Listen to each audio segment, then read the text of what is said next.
মাকে আর আমাকে থাকতে দাও পেতনি। কি দেবে তো আমাদের থাকতে? বলো রাজি? রাজি থাকতে দিতে রাজি আমি। বাজিতে রাজি।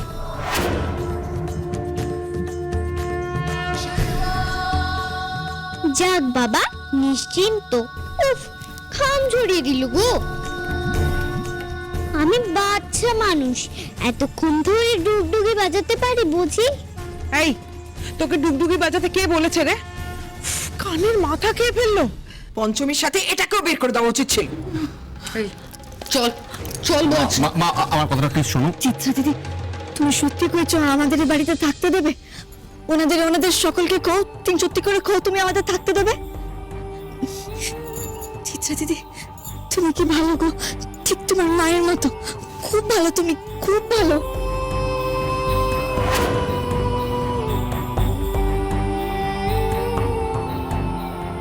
কি কি বললো? চিত্রা পঞ্চমীকে থাকতে দিতে রাজি হয়ে গেল? হতেই পারে না, অসম্ভব। কি যে হচ্ছে এ বাড়িতে, আমার তো সব গুলিয়ে যাচ্ছে।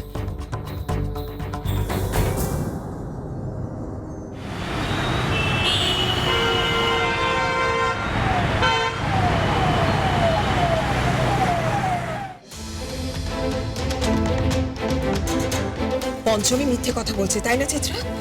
তুমি ওকে থাকতে দিতে রাজি হওনি, তাই তো? কি হলো, উত্তর দাও। রাজি হওনি তাই তো? না মানে আমি মা ঠাকুরন, চিত্রা দিদি নিজে কইলো আমাদের বাড়িতে থাকতে দেবে।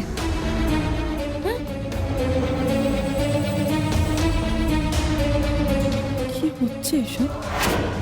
আমি কি করে রাজি হয়ে গেলাম পঞ্চমীকে থাকতে দিতে? সবই নীলকণ্ঠে দিচ্ছে গো, সবই তার মায়া।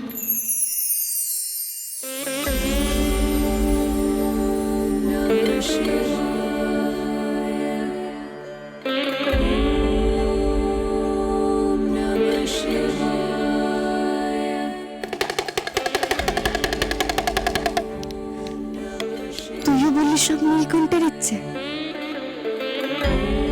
তবে কি তুইও বাবা নীলকণ্ঠের ভক্ত?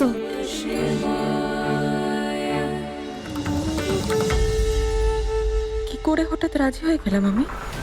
শরীরটা কেমন করছে, আমাকে এক্ষুনি ঘরে যেতে হবে।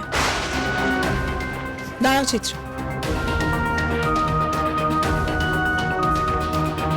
এই বাড়িতে তুমি পঞ্চমীকে রাখতে রাজি হলে কেন বলো তো? তুমি কি নিজের ভালো মন্দ বোঝো না? আচ্ছা মা, আমি একটা কথা বুঝতে পারছি না, পঞ্চমীকে এ বাড়িতে থাকতে দিতে তোমার এত আপত্তি কেন? কেঞ্জল, এই বিষয়ে আমি তোর কোনো কথাই শুনবো না। কিন্তু মা, কথা যে বলতেই হবে। তোমরা পঞ্চমীকে সাপ ভেবে যা নয় তাই বুঝিয়েছিলে আমাকে, আর সেটা আমারও ভুল। আমিও পঞ্চমীকে ভুল বুঝেছিলাম। ওই কালনাগিনী আমাকে যা যা দেখাতে চেয়েছিল আমি সেটাই দেখেছিলাম। আমি মানছি আমার ভুল, আমি পঞ্চমীকে ভুল বুঝেছি। কিন্তু মা, এখন তো সবটা ক্লিয়ার হয়ে গেছে। পঞ্চমী এ বাড়িতে থাকলে কোথায় অসুবিধে আমাকে বলবে?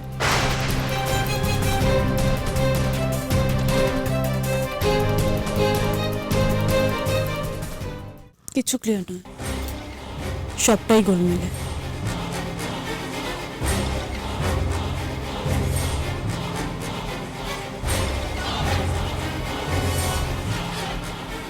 তুমি ওকে খুঁজে পেয়েছো?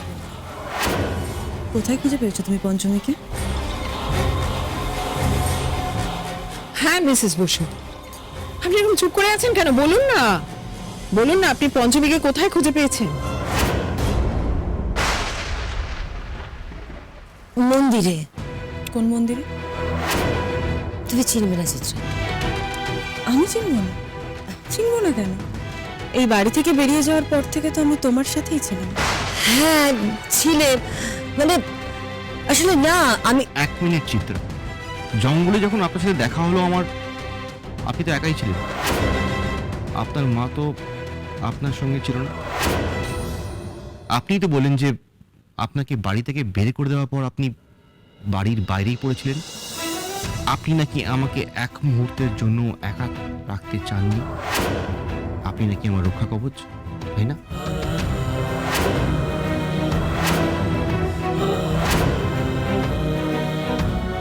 হ্যাঁ তো আসলে চিত্রা এক মুহূর্তের জন্য এই জায়গাটা ছেড়ে যেতে চাইনি বলেই ও বাড়ির বাইরেই বসেছিল।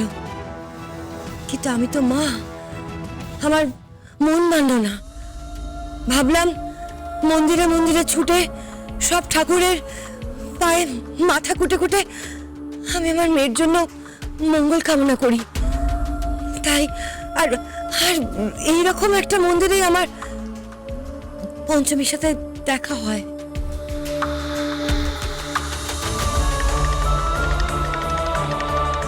আর কিছু জানতে চাও তুমি চিত্রা? পঞ্চমীও তো আমার মেয়ের মতো, ওর সাথে এত বড় একটা অন্যায় আমি কি করে করতে দিতাম? তুমি বলো চিত্রা, আমি পঞ্চমীকে এখানে এনে কি খুব বড় অন্যায় করেছি? বলো, আপনারাও বলুন, আমি কি খুব বড় অন্যায় করে ফেলেছি পঞ্চমীকে এখানে এনে? না, আপনি কোনো অন্যায় করেননি। আমরা কেউ কোনো অন্যায় করিনি যারা পঞ্চমীকে নিষ্পাপ ভেবেছিলাম।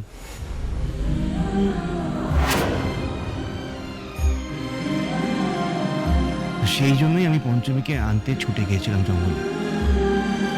বাবু আমারে আরো বেশি ভরসা করছেন, কিন্তু মিথ্যেতে এর মধ্যেও আছে বাবা নীলকণ্ঠ। বাবা মঙ্গলের জন্য এই মিথ্যের আশ্রয় নিচ্ছি আমি। তুমি তো সবই বুঝো বাবা নীলকণ্ঠ।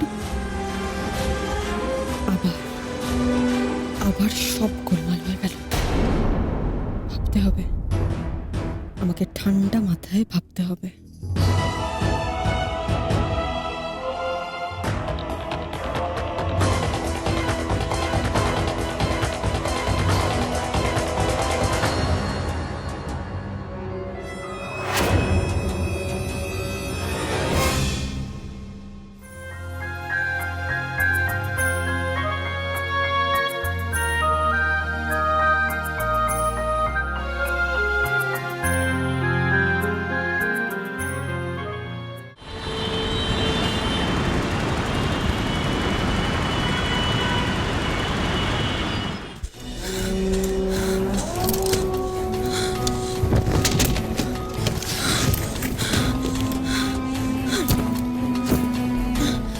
কি হলো আমার?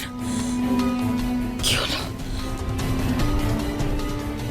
ওই সংখ্যানে পঞ্চমী আমার বিরুদ্ধে একজোট হয়েছে। এটা জানার পরও আমি কিছু করতে পারছি না।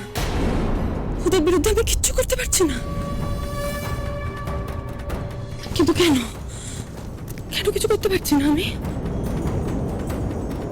এমনকি আমি ওদের যুক্তিগুলোও কাটাতে পারছি না, একটা যুক্তিও কাটাতে পারছি না। কেন? কেন? কি হয়েছে আমার? কি হয়েছে? না না, এখন আমার হাতে এত কিছু ভেবে সময় নষ্ট করার সময় নেই। আমাকে এক্ষুনি গুরুজিকে জানাতে হবে। আমাকে গুরুজিকে সবটা জানাতে হবে। আমাকে গুরুজিকে স্মরণ করতে হবে।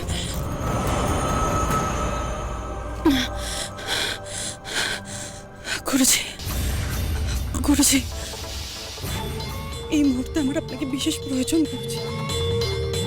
দয়া করে আপনি এখানে একবার শিগগিরই আসুন। দেখা দিন, আমাকে রক্ষা করুন গুরুজি, আমার সহায় হন। আমি মনে হচ্ছে আমি দুর্বল হয়ে পড়ছি। রক্ষা করুন গুরুজি, সহায় হন আমার। এই গঙ্গার জলেই আছে আমার ৯৯টা নাগমণি। এক এক করে ৯৯টা নাগমণি উঠে আসুক আমার ঝুলিতে। নাগমণি একটা উঠে আসেনি।